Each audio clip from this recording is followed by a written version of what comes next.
Welcome to Chatham House. I'm Yu Jie. I'm the Senior Research Fellow on China at Asia Pacific Program within Chatham House. Now, today we're coming here again to dealing with perhaps the most talked about buzzword before the COVID-19. So the beginning was letter B, the Belt and Road Initiative. I do not remember how many seminars and how many conferences I've been participated in the past 3 or 4 years or so by talking about the Belt and Road. Now, on the other hand, Belt and Road, it seems to be this gigantic so-called China's equivalent Marshall Plan being put forward to by President Xi Jinping. So some of people argue that would be China's equivalent of ambitious geopolitical dream to reach its status as being a global power. Whereas on the other hand, many of those who are inside China argue that the Belt and Road Initiative, it is actually China's next step development plan. So the priority would be given to the domestic economic developments to address the regional inequality issues. Now, having said all that, exactly what the Belt and Road is all about and how this is going to shape China's relationship with the regional partners, most likely in Southeast Asia, South Asia, and Central Asia, are the subjects we're going to deal with in the next 60 minutes or so.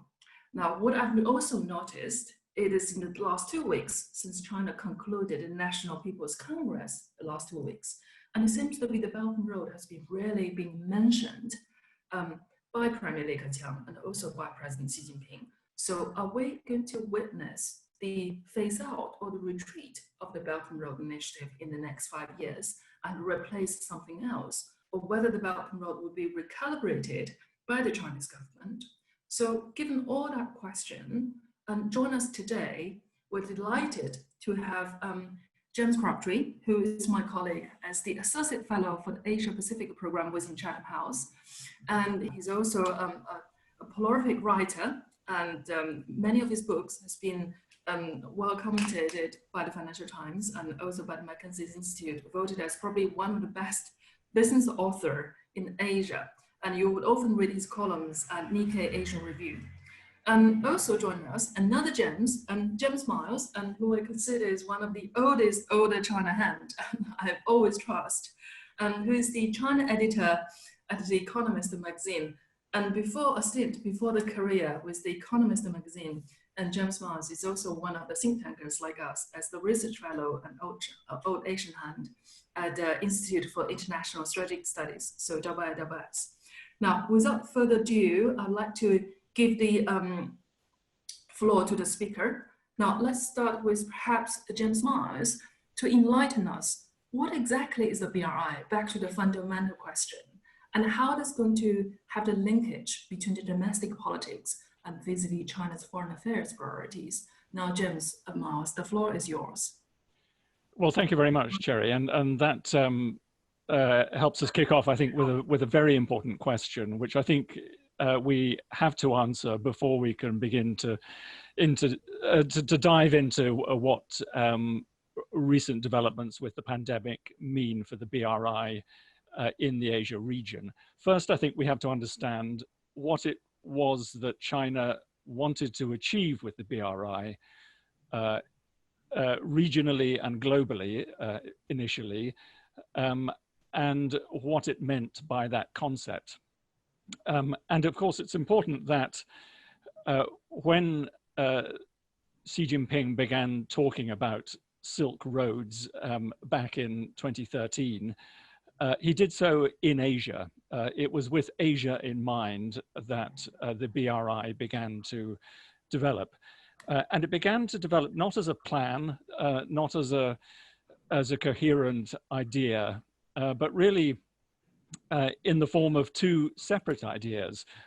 One was the belt, and he began talking about that in a speech in Kazakhstan in September 2013, and the other was this idea of the maritime Silk Road that would run through Asia, and he announced his, or at least began talking about that in a speech in Indonesia a few weeks after the one in Kazakhstan. So these were separately introduced, and they were very hazy notions, not, interestingly, really pressing home the idea of infrastructure being central to all of this.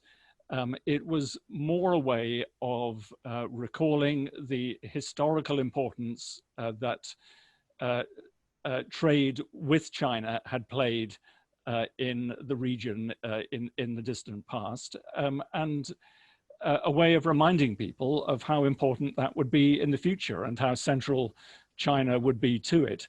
There was much more in the way of specifics. Well, I shouldn't say much more. There was more in the way of specifics about this in his speech in Kazakhstan. There he did talk more about infrastructure, but it was about infrastructure that was already underway. And he talked about the role of the Shanghai Cooperation Organization in having got that off the ground. So it was more a question of building on an existing scheme rather than presenting straight away any new plan for new infrastructure that would be developed across Asia and ultimately link up with Europe, as he suggested in that Kazakhstan speech. And it was quite a few months really before flesh began to appear on the bones of these very, very vague ideas. And indeed before the term initially One Belt, One Road, and then eventually the Belt and Road Initiative began to appear in the official media. For a long time, those two ideas of the Silk Road, the Maritime Silk Road, and the economic belt across land were talked of as, well, almost as separate things. In other words, China wasn't entirely clear itself how this should develop.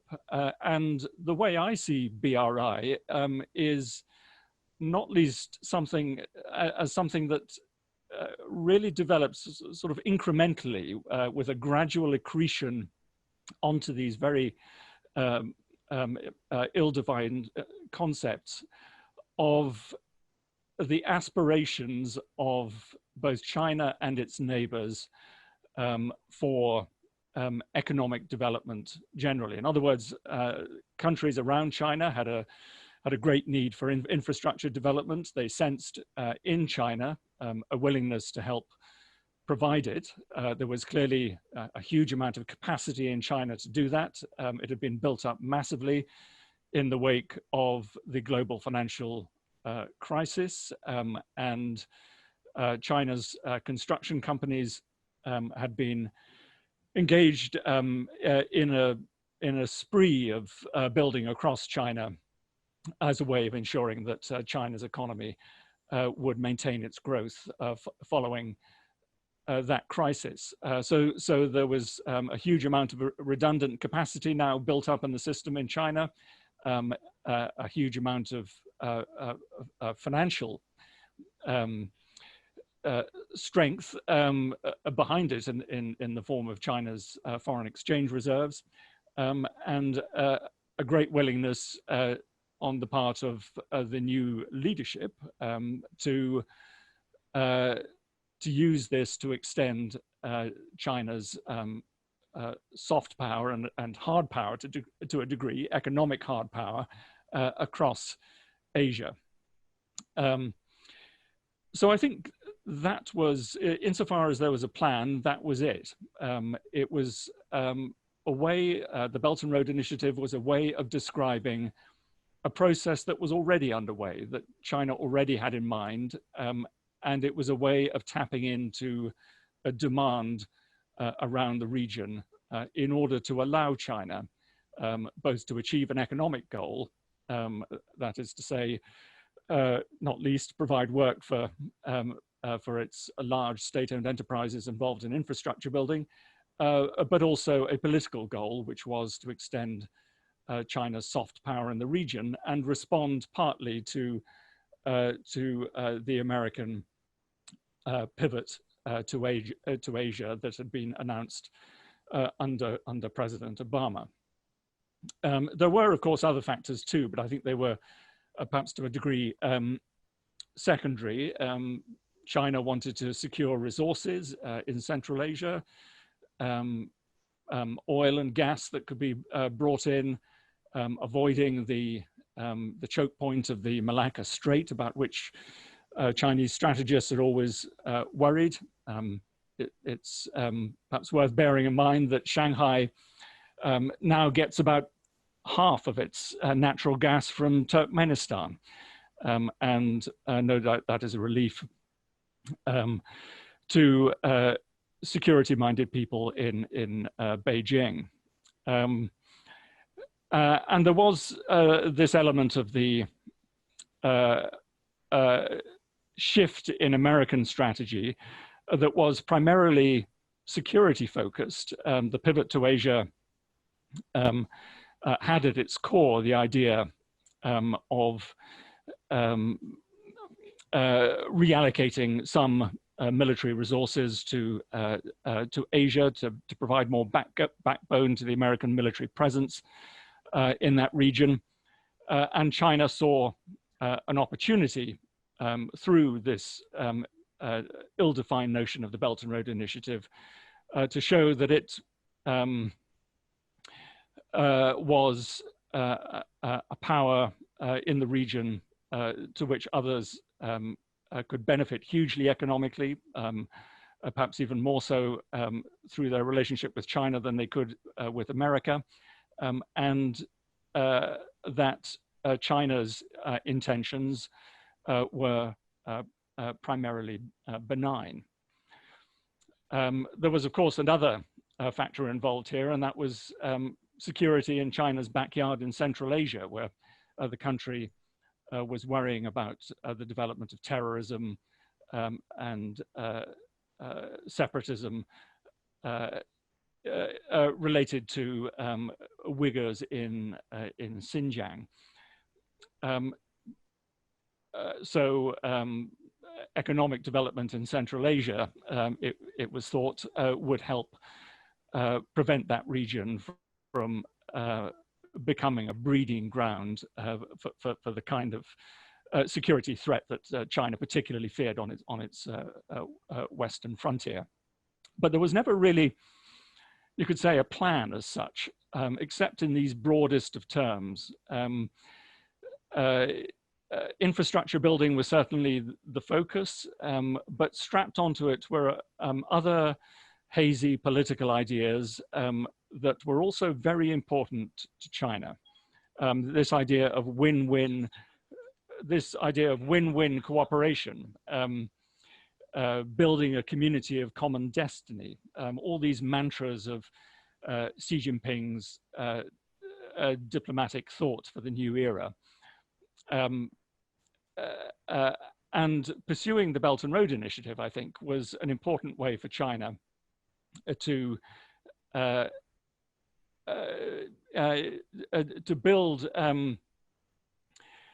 a kind of political sphere for itself, in which other countries, as well as benefiting from China's infrastructure building capacity, would also feel that they could live with China's rise, live with China the way it was, and not challenge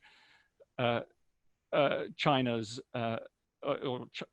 China for the way it runs itself politically. That was at the core of this idea of win-win cooperation. It was, in effect, an extension of the kind of foreign policy that we've seen going back to the Mao era, that of mutual respect between countries, and implied in that for each other's political systems. Quickly then, where does that take us as we go through the pandemic and emerge eventually beyond it? What it means is that the Belt and Road Initiative is an infinitely adaptable one, even though clearly in many areas infrastructure-related projects have been challenged. Countries that have borrowed heavily from China now find themselves in quite a few cases unable to meet their debt repayments on time.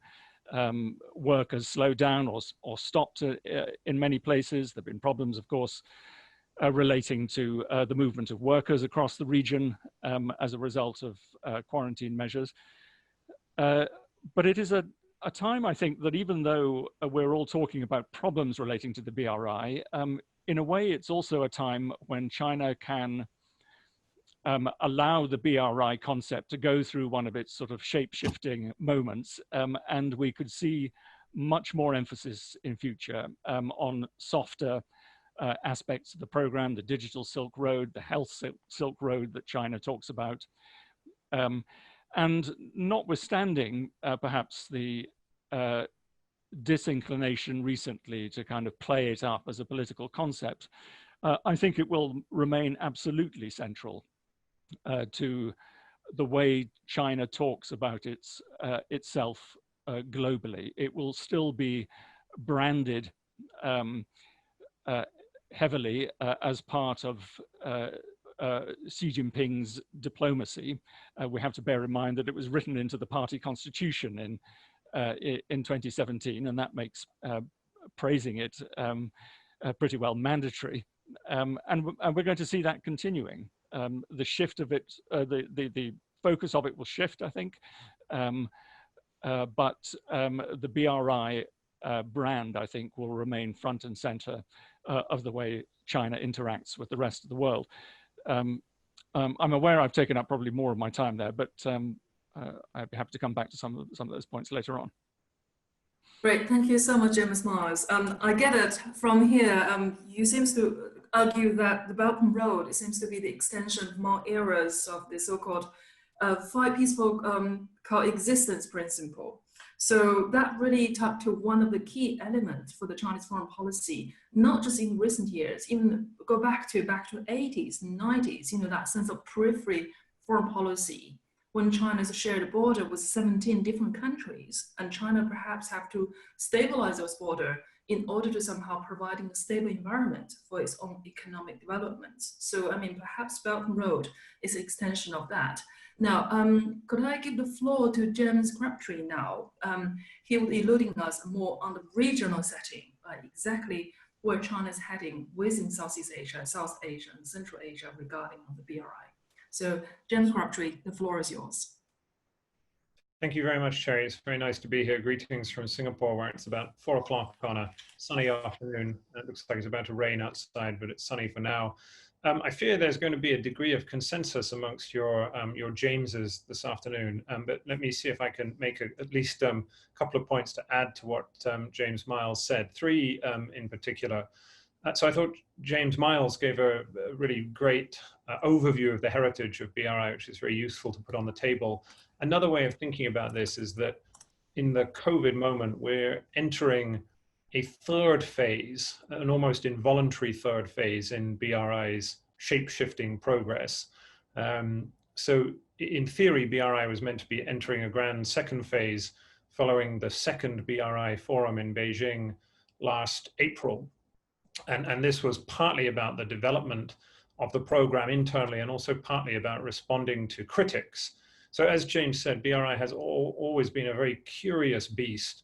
It looks on the outside like a master plan top down from the center, but the closer you look at it, the more it actually appears to be a completely chaotic series of bottom-up initiatives linked to the center of China's government, but planned in a very ad hoc way, very adaptable, in which China has over the last 5 years, 10 years, tried out these initiatives, seen which ones worked, when they look like they're working, put more money into them, when you're getting pushed back, regroup a little bit. And so the second phase that was laid out after the second forum last year was responding to some of these criticisms. Already you'd seen arguably the peak of the mega infrastructure building, that the sheer amount of money, the tens of hundreds of billions of dollars going into bridges and railways had already begun to taper down. Beijing had begun to talk about maybe it could multilateralize some of its programs, maybe it would do some things to counter arguments about excessive debt about bad project standards, about corruption, and also about environmental sustainability. Xi Jinping had said that the Belt and Road would be open, green, and clean. And whether or not you believe that, it was quite a big change in rhetoric from China, responding to the very real backlash that there had been against BRI, not just in the West amongst the Americans and Brits who are worried about China, but here in Southeast Asia and Central Asia, countries that felt like BRI projects were too expensive, they weren't working for them, there were all sorts of problems around them. And so in a sense, we were waiting to see whether this second phase of BRI was going to amount to anything.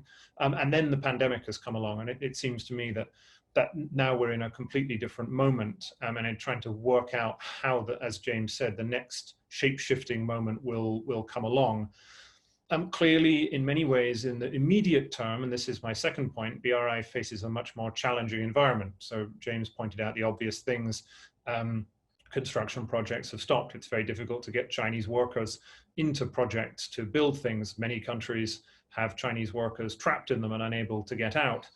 China has much less money to splash around, and as we may go on to discuss, is going to have to spend such money as it has domestically.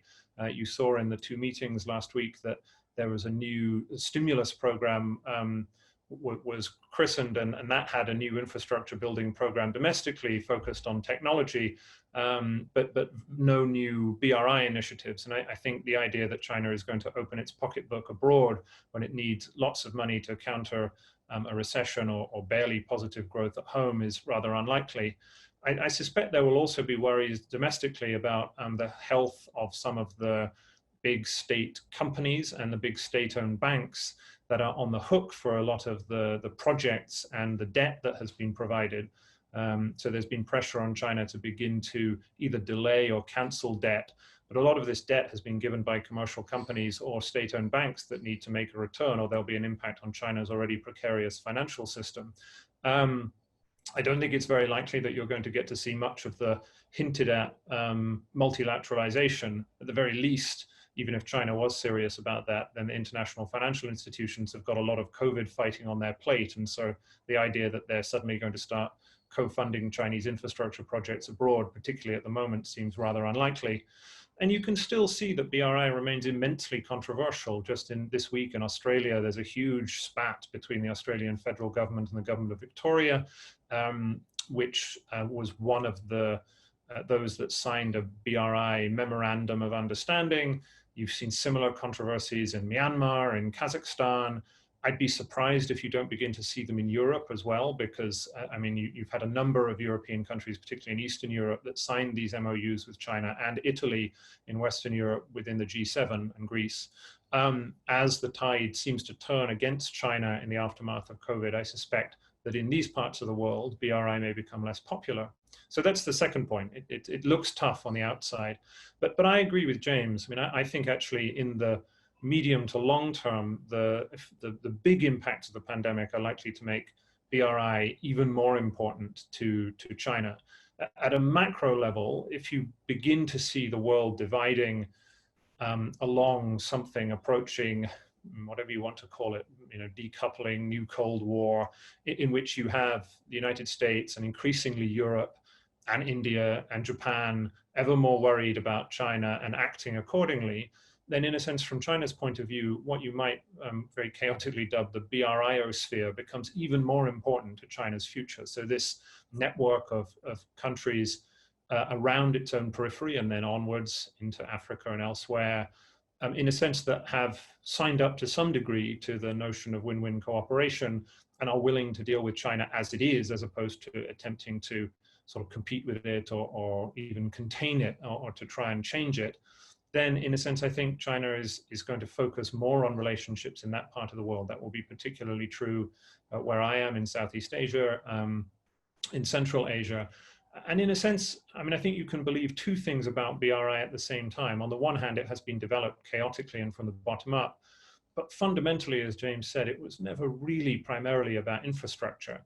It was about creating a Chinese vision of globalization a kind of global trading system or a series of linkages which had China at its heart as opposed to the West. So all of the value chains that powered the era of hyperglobalization before the global financial crisis were centered ultimately on Europe, North America, or Japan. And China would like to see a rather different world in which you have a kind of universe of economic relationships with China at its core.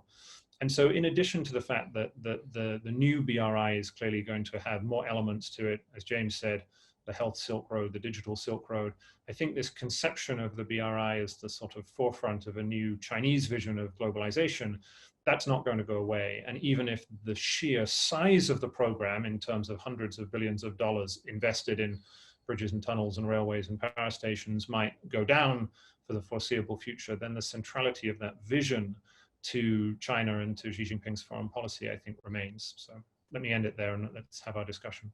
Thank you so much, Mr. on this. Now, what I've noticed, there seems to be some kind of convergence on both of your comments. And one of the key elements on the BRI, and we have not really talked about it in the past, is about this domestic opinion.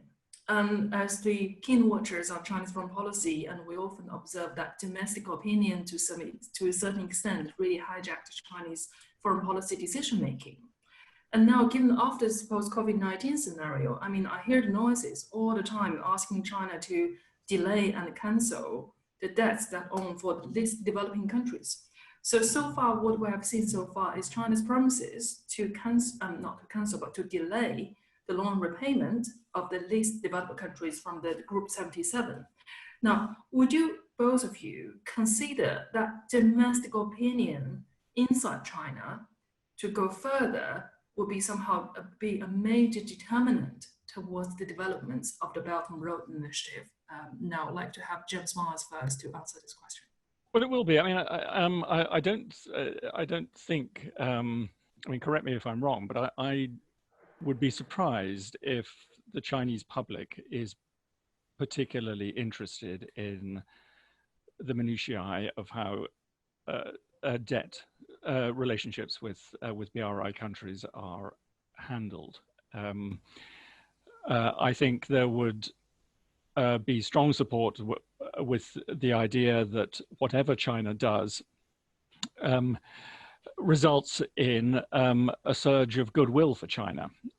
And so if the response to the debt crises faced by some countries is to, for example, seize collateral, and that were to result in a backlash in those countries, I don't think that would be popular at home.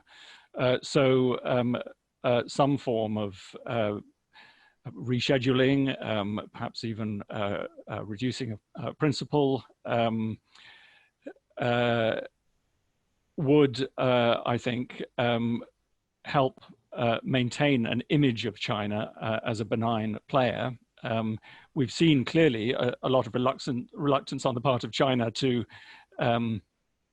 handle this openly, make clear what it plans to do.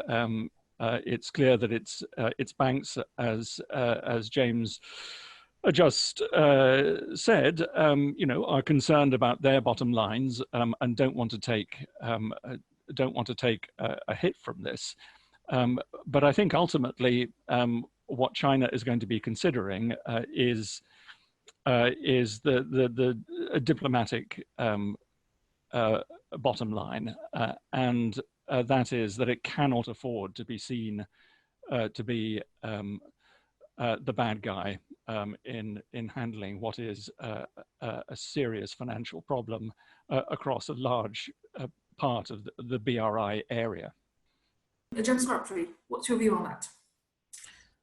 I mean, I assume that the leadership in Beijing is very sensitive to Chinese domestic public opinion, and certainly you hear on stories of Chinese social media, people complaining about why is the government sending all this money to projects far away in Africa when they should be being spent at home.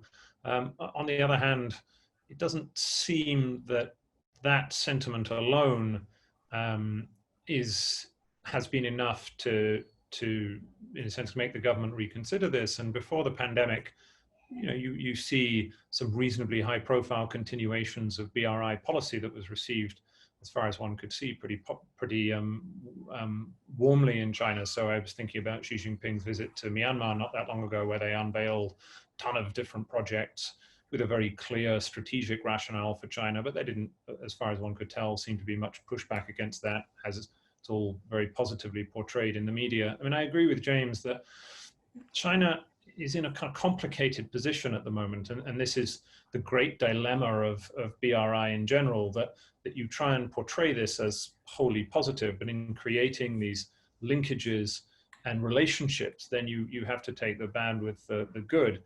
And so there is really a risk now that because China is the dominant provider of debt to global emerging markets, particularly in Africa, that as the pandemic worsens in the emerging world, that not only does China get clobbered in the court of international public opinion, as it did in the early stages of the pandemic for potentially not telling the world as much as it should have done, but it also gets clobbered for not being kind to emerging economies just at a moment that it needs them. So yesterday you saw a statement from the Chinese Foreign Ministry suggesting that it was going to cancel debt. It's not really clear what that amounts to at the moment. I mean, it may simply be that China is signing up, is in a sense reiterating its support for the G20 principles on debt that were announced some time previously.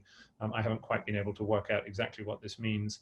But I think, yes, so China is going to have to balance the concerns of its domestic population, which wants more money spent at home, quite understandably, when people are losing jobs, with its own reputation abroad and with its partner countries, with whom it has occasionally tense relationships over these projects.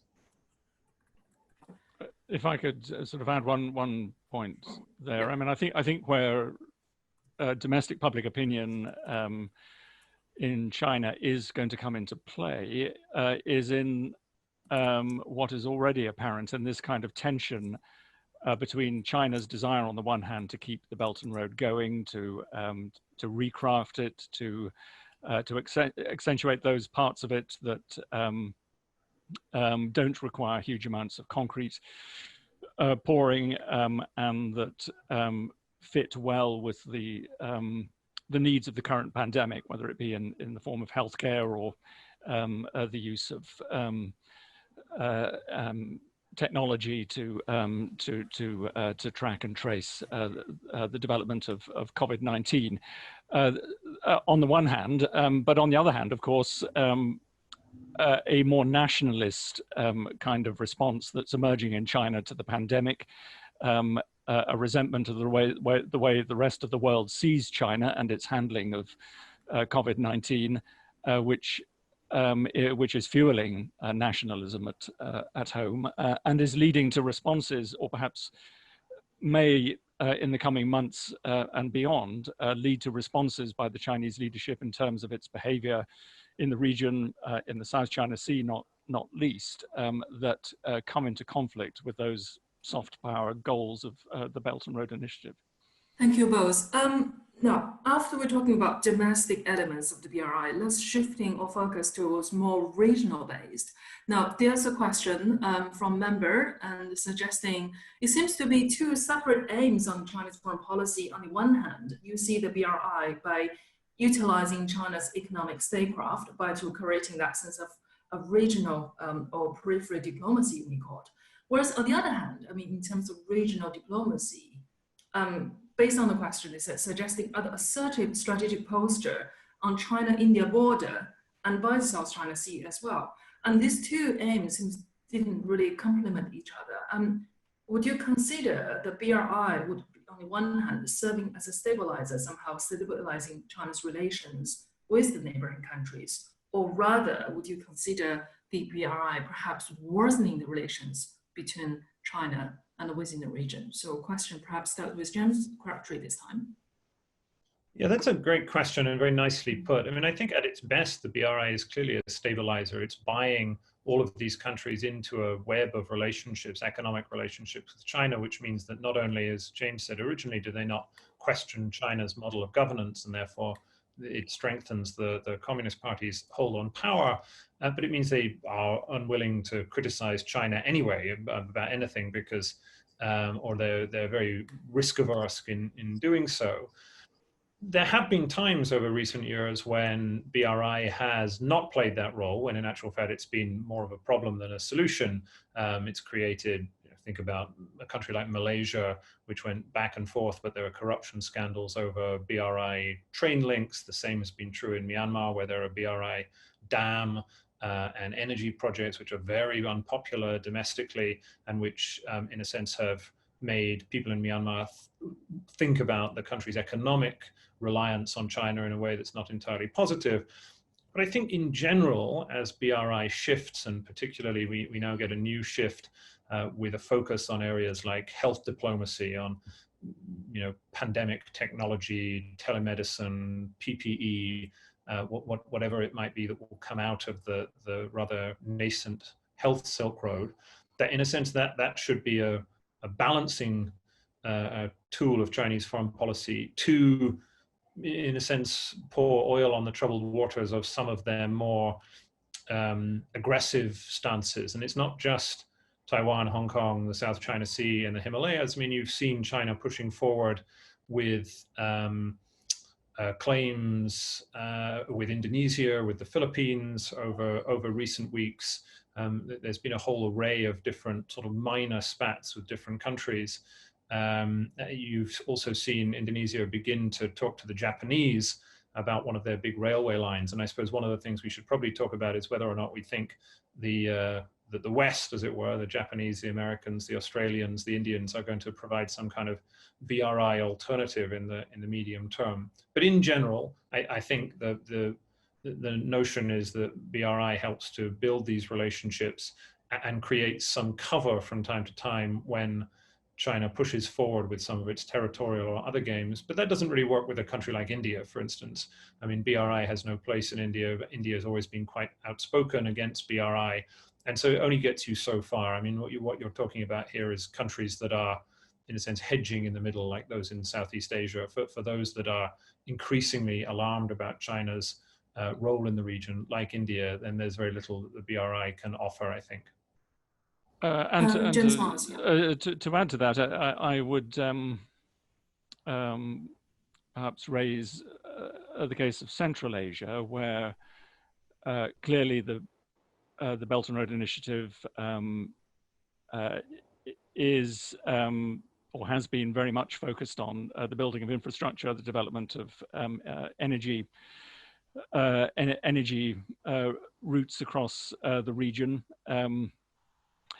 And all of that is going to be very much in question as a result of plummeting demand as a result of the pandemic. But China's desire to use the Belt and Road Initiative as a stabilizing force will remain, I think, a very, very strong incentive. If you go back to the world that China saw as the Belt and Road Initiative began to emerge in 2013, in other words, one in which the Americans were beginning to wake up to what they saw as China's potential threat as a rising power in Asia, and a need, therefore, by China to begin to strengthen relationships around the region as part of a hedging against America's efforts in Asia. Now China looks at a world in Central Asia, at any rate, that has become even more troublesome. And with the American withdrawal from Afghanistan underway, it worries about security there and how that might spill over into Central Asia and on into Xinjiang. It feels that it may have, in the short term, dealt with the internal difficulties it's been facing in Xinjiang as a result of the building up of prison camps in Xinjiang and the incarceration of hundreds of thousands of Uyghurs in them. That may have dealt with dissent at home, at least in the short term, but there is still an enormous concern about a spillover effect, a displacement effect into Central Asia. So it will need to focus on that area to prevent this becoming a problem. And I would expect that China will continue to pay considerable attention to making sure that infrastructure projects underway will continue, and also stressing not least the underlying sort of platform of all of this, the Shanghai Cooperation Organization, which is security focused, and that I think will come more to the fore.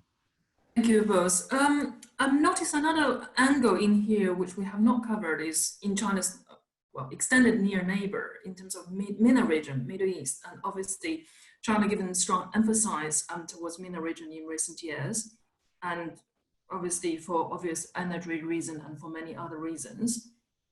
And perhaps both of you could say a few words regarding China's future participation within the MENA region on the BRI, because what we have noticed so far is China is very much a major economic player within the region, but less so in terms of security. So in the post-COVID-19 world, and as what James Crabtree was referring on this the health diplomacy or pandemic diplomacy, would somehow the MENA region become more and more relevant in China's landscape on the BRI development. James Crabtree? Well, so when I was last in the Middle East, in the Gulf, then there was quite a lot of discussion, obviously, about what happens when the US, if not pulls out, then sees its strategic interest in the region begin to decline because of its self-reliance with oil. And I'm sure that that has only increased as you've seen the movements in the oil price and in the aftermath of the pandemic.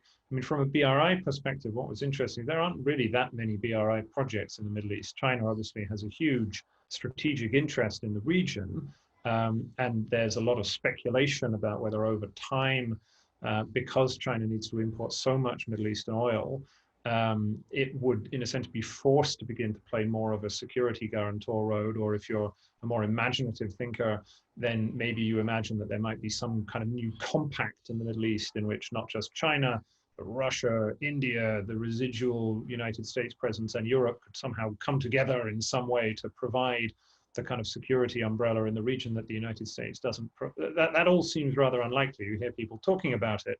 So I suspect what you're going to see in the Middle East is, I don't see any great increase in old-fashioned BRI projects, you know, the odd rail project here and there. And I also don't see any great appetite from the Chinese side to begin to step into the shoes that the US are vacating. So I suspect in the Middle East, what you will see is a kind of continuing power vacuum where Russia remains the dominant security player in the region as opposed to China. I think that's very right, you know, the effect we're going to see, I think, or one effect of the pandemic on the Belt and Road Initiative is less of an emphasis on projects that are seen as big contributors to climate change, less of an emphasis on fossil fuels, more on solar projects, and you know, more on the role of non-state actors in the pursuit of BRI goals. So insofar as the Middle East is associated more with fossil fuel activity, perhaps less to be done there as this shift takes place. But I think I think we should watch this space. I think China will be trying very hard to disassociate itself from some of the worst aspects of the BRI in terms of these projects' exacerbation of climate change. So you would actually considering this greening the BRI would really to be the way to go forward, or rather than the retreat or anything else? I mean, would we consider renewable energy would be putting much bigger utility within the incoming infrastructure projects? I mean, for both of you, I've noticed quite a few questions revolving around the greening the BRI. So questions from audience is how green this BRI will become sooner or later. James Crabtree, any other views? I mean, as I say, it's been part of the rhetoric now since the second the second BRI forum that the BRI has to become green. The reality is that BRI's heritage is not really remotely green. The large chunk of, let's take, for instance, the Pakistan corridor, most of the money going into the Pakistan corridor is going into coal-fired energy. And so you might also say that the dam projects are to some degree green because it's a renewable form of energy, but they're much criticized. The dam projects on the Mekong River in Southeast Asia is also very problematic from a sustainability point of view or an environmental point of view more broadly. I think the thing that is most likely to green the BRI, in a sense, isn't a deliberate shift from Beijing. It's simply the fact that there's less money to go around to build these things in the first place. And so in a sense, as the total pot of money that China has available to spend on this, and also in the aftermath of the pandemic, the total pot of money that its development partners have to co-fund projects also declines, that is likely in reality to mean that the projects are likely to be greener. But the BRI's record is not terribly green, and it also, I mean, if you compare it, for instance, to the development standards of other international financing institutions like the World Bank or even China's AIIB, many or most of the projects don't come up to the kind of sustainability standards that those types of institutions want to build as well. That was something that we were watching to see if it was going to change in the next iteration of the project. But again, I suspect even that is now on hold because of the pandemic. And I would say that as you know, I mean, I agree with that. But I suspect that as China sort of surveys the damage from COVID-19, it's thinking again about the viability of projects that you know, may have been tentatively agreed upon but not actually started, and may well try to back away from some projects that it sees as no longer economically viable, and portray that as something that is green. In other words, it's no longer building a particular coal-fired power plant. There may well be overwhelming economic reasons for not doing so, but I think we're going to hear more about the green aspects of China's decision-making. Now, I've noticed another question, another region in here, again, in China's extended neighbor, it's about Europe. Given where we are, given this whole current round of the so-called pandemic diplomacy, it seems to be China's Belt and Road Initiative within Europe received a rather mixed response among EU 27s. So in the post-COVID-19 scenario, would we actually consider that European Union will be less wholehearted, just putting in a very simple way, less interested in BRI, but instead developing its own so-called EU connectivity projects? James Miles, any thoughts? Well, China is entering a hugely uncertain diplomatic world. I mean, if you think about the impact this has had on the Belt and Road Initiative, which is, of course, a project that is so closely linked with the prestige of Xi Jinping. So, that is one huge difficulty for China in terms of politics post-COVID.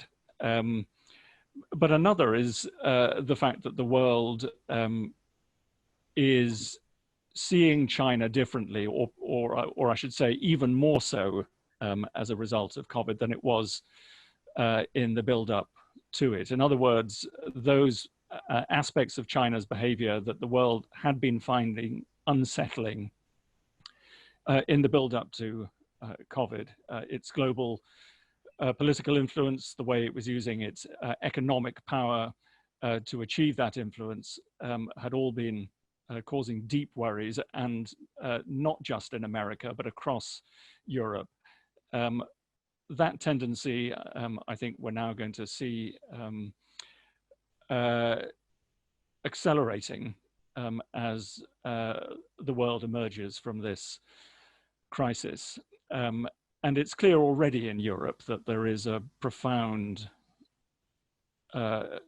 degree of thinking going on about the nature of the relationship with China. China's trustworthiness as a global actor, the way it has handled COVID-19, its early response to it has all created considerable anxiety and doubt in Europe about the nature of China more broadly and its reliability as a partner. So this will be a very difficult environment for the Belt and Road Initiative that had already been among most Western European countries resistance to the idea of signing up to a Belt and Road Initiative memorandums. A few notable exceptions, Italy, Greece, but I think we would be highly unlikely in this kind of environment to see any further inroads being made by China into that particular area.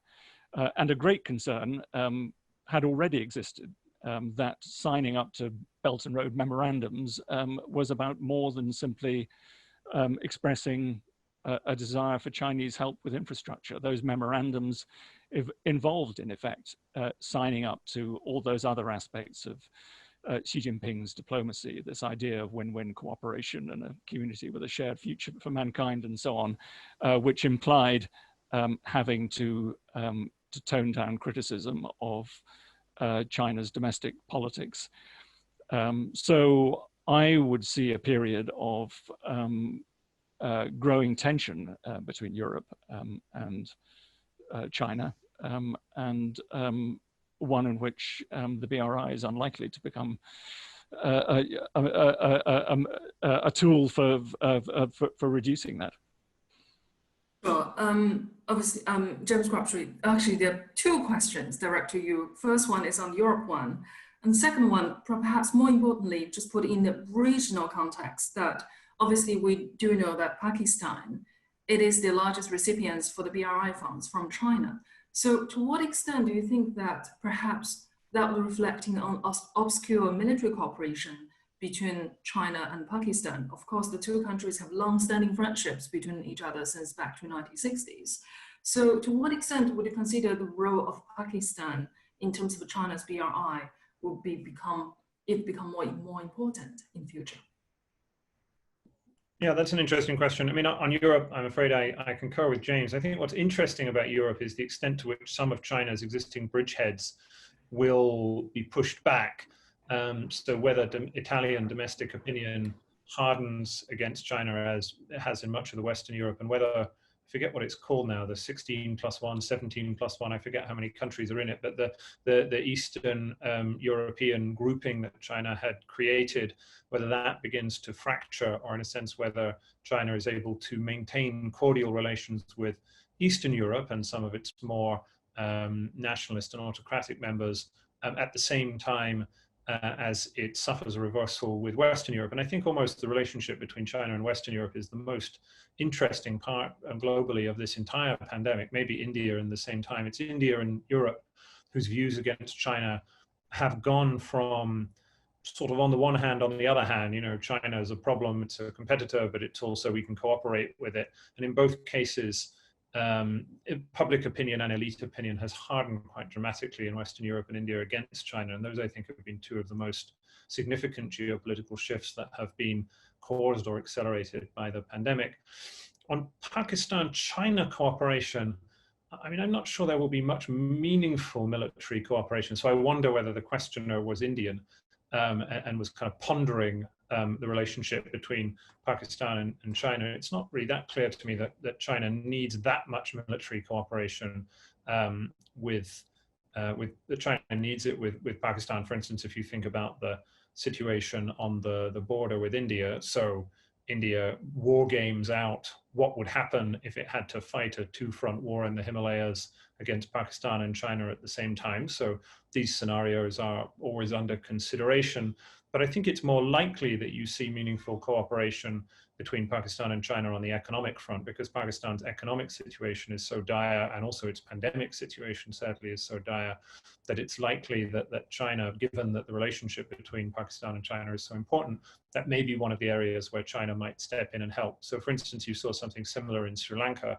Sri Lanka's economic situation is pretty grim at the moment. You now have a Sri Lankan government back in power, the Rajapaksa brothers, who are broadly speaking sort of warmer towards China than the previous government, and China gave them $500 million of emergency loans a few months ago, and has since Xi Jinping and the Sri Lankan Prime Minister Gotabaya Rajapaksa had a phone call last week in which the readout was that they had talked about restarting or pushing forward on some of the BRI projects in Sri Lanka that have been controversial. So I think the relationship between Pakistan and China is more likely to push forward on the economic front, with China helping Pakistan out in this moment of crisis, than it is to see any meaningful military cooperation. A very small final question for both of you, see if you can fit in that within 2 minutes or so. Now, recently I've argued on my article in Financial Times saying to go forward for the BRI, China just not only needs to shower dollars and pounds, but more importantly to win the hearts and minds of the rest of the world, to make the entire initiative become successful. Now, for both of you, this is also quite a challenging one. So to what extent would you consider to go forward, given we perhaps will be somehow this recalibration of BRI, and the soft power strands of this BRI for China will become strengthened, or perhaps will become weaker? What's your view? James Mars? Well, we've seen already in the response to the pandemic that non-state firms, as I've said, have been at the fore in terms of providing medical supplies to affected countries. Alibaba, for example, very much at the forefront in Africa. That helps. I think having the state step back and other sectors step forward may help to a degree soften China's image. But there will be huge problems. And as China shifts, for example, into more into this digital Silk Road domain, will that result in Huawei coming more to the fore, the development of 5G in developing countries, the potential conflict that will give rise to in terms of perceptions of China, not so much in the developing world, but across the West, as they perceive a sort of new digital divide emerging, and Huawei already very much associated with the state in China becoming even more a subject of controversy. So I think there'll be gains and losses, and overall perceptions, at least in the West, will remain, in terms of public opinion and among governments, pretty frosty to the idea of the Belt and Road Initiative. I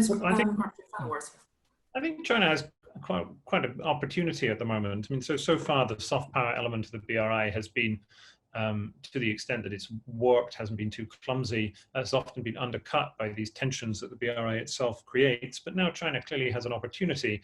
I don't think this is an opportunity in America or Western Europe, India, or Japan, the parts of the world that are already very skeptical of China. But in most of the BRI partner countries, I don't get the sense that there's this huge pushback against China in all respects. Certainly here in Southeast Asia, right on China's doorstep, I think the reaction after the pandemic is almost one of quiet admiration for the way that China has dealt with this, as opposed to the chaotic and disorganized approach in much of the formerly dominant West. I also think that China has a big opportunity with the health aspect. This has been a sort of minor add-on to the BRI previously. Now it can become a major component, and one where really China is pushing at an open door and trying to help countries at a moment when it needs it most. But the tension with all of China's soft power is that you then have to balance it up against the other things that China is trying to do, many of which are much more aggressive and assertive as China begins to push forward on claims and objectives that it has in the international realm, both around its own periphery and then elsewhere in the world, some of which have a much more kind of hard power component to them, where they're playing a hardball with people and trying to get things that they want. And so, in a sense, this soft power win-win cooperation stuff only gets you so far when you're also sort of playing knuckleball in the international arena. And so that's the tension that China has to manage. Well, given we have such a limited time, I would just like to thank both of you so much for such a rich discussion. I mean, 1 hour will pretty much fit almost everything on BRI. I just really hope the rest of the world could facing such an easy challenge. But anyway, I think the BRI is one of the subjects Chatham House will always come back and always plenty to discuss as a thing to involve. Just to make a short announcement, next month, Chatham House will also run a small seminar to give the fresh outlook on China's economy. So just tune in, and thank you so much again for both speakers and also for audience like you who have tuned in this morning and spent your precious time with us. And thank you so much, and I look forward to see you next time. Bye-bye.